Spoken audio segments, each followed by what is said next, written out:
Grit is a great word. I love the idea of not just grit, but like the movie True Grit.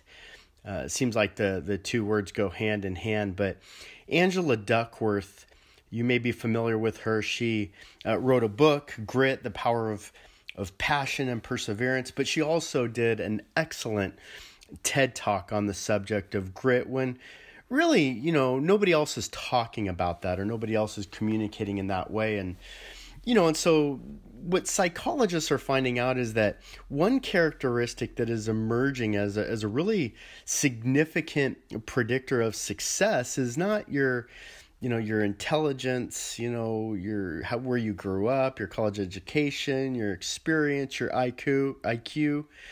Really, it's this idea of grit. Grit is kind of having that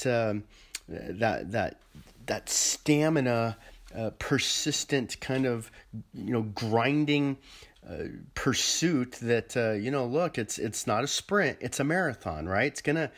It's gonna take a while. You're gonna have to stick with it, and so it's again not the concept of get rich quick, but you know what? You're going to have to get gritty. You're going to have to get dirty. It might be really hard. And so you have to be willing to endure the long run. And a lot of people aren't really willing to do that.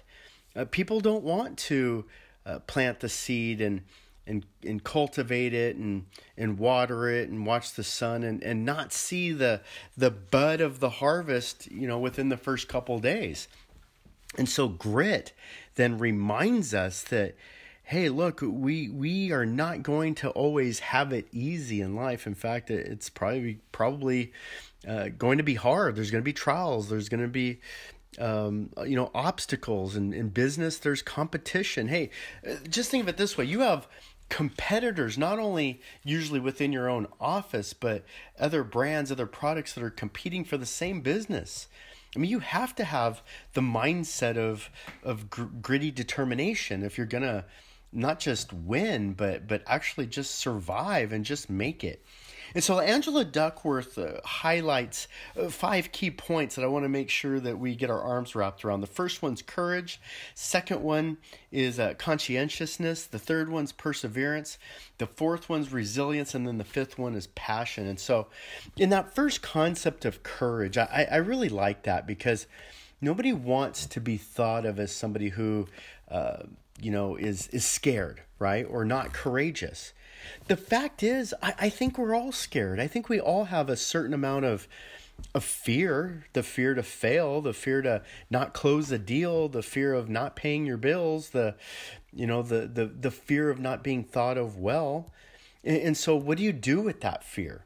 Do you rise up or do you curl up in a little ball and quit? And so courage isn't just, the idea of bravery like in battle, but courage has that understanding. Look, we're going to triumph over our fears. We're going to triumph over the things that we're afraid of, and we're going to take some chances when others won't. Courage is really when you're the only one that's willing to kind of stand up and do something about it. And that might be the case in your business, in your relationship, your personal life. Or are you willing to kind of, take that stand? Or are you willing to sometimes, follow your guts, not to say yes, but to say no. And then no might be the harder path to take. And so, don't be afraid. Courage, has that idea of, you're not afraid to take an unpopular stance when it seems like the herd is going one way, that, you have the courage to go the other. The other one's conscientious.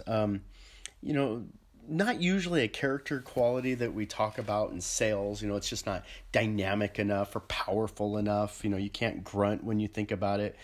But it's that personality trait of being, thorough and careful and vigilant, which, that's a really good quality to have, especially when you're thinking about, setting goals and then having consistent benchmarks in order to complete those goals. Or maybe you're doing something that has to do with presentations or numbers. And look, you got to be vigilant. You got to be careful. It's important to be thorough. I mean, just ask any of our accountants that are listening, or bookkeepers. It's like, look, we've got to get these things, these tasks done well, done efficiently, be organized, and then being willing to not rest until that job is done and done right. It's one of the biggest skills that we don't see in our young people today. They don't really care if they do a good job, and so be conscientious. Stick with it and do a good job. Do above and beyond. Do the plus one or the more one. The third aspect that Duckworth brings up of grit is perseverance. Perseverance. Winston Churchill said, "If you're going through hell, then keep going." Now think about that. If you're going through hell, then keep going. Now, I thought that quote was interesting because, again, I think a lot of times that, we want to seek some kind of refuge, cry, get angry, be anxious, seek drugs or alcohol, some kind of escapism. And it's like, the only way to get out is to keep going and then hit the other end and go through. Persevere through the trial. Keep fighting. That's what true grit is. Keep fighting. And so, hey, we continue steadfastly, towards and through our goals that we set.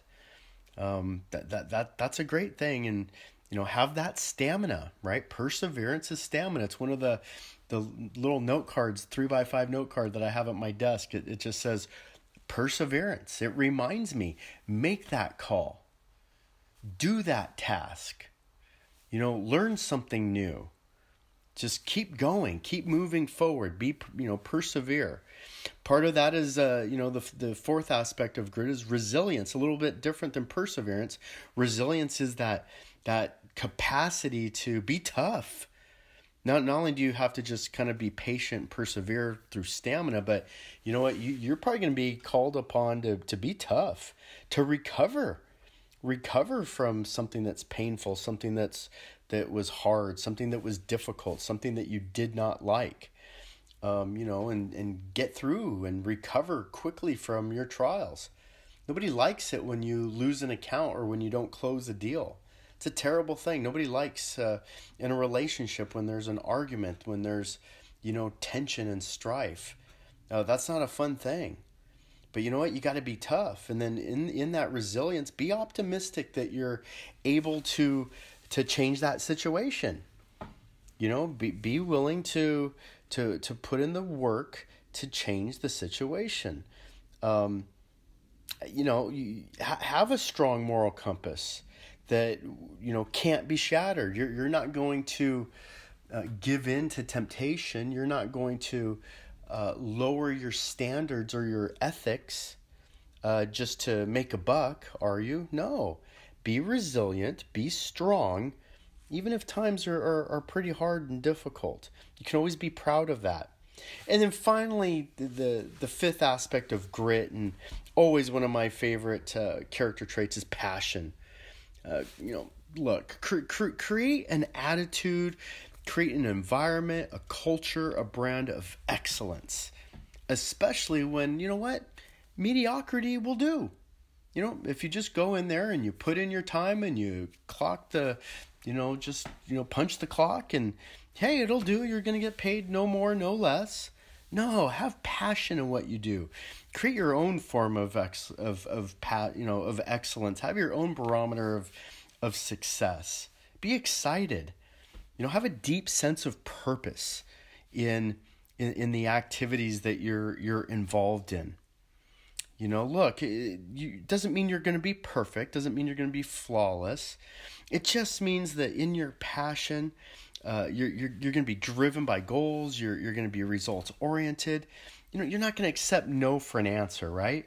You're just going to be excited, and thrilled, and because you enjoy the process of what you're doing. Have passion. Just because it's hard, just because it's gritty, that doesn't mean you can't be passionate. Again, I go back to, one of my mottos of fish philosophy. Look, the fish philosophy is, hey, these guys are passionate about what they do. What do? They sell stinky, slimy fish. But they're passionate about it. And that passion is then contagious. And that's what gets people excited. And so when you think about grit, don't forget, grit is courage, conscientiousness, perseverance, resilience, and passion.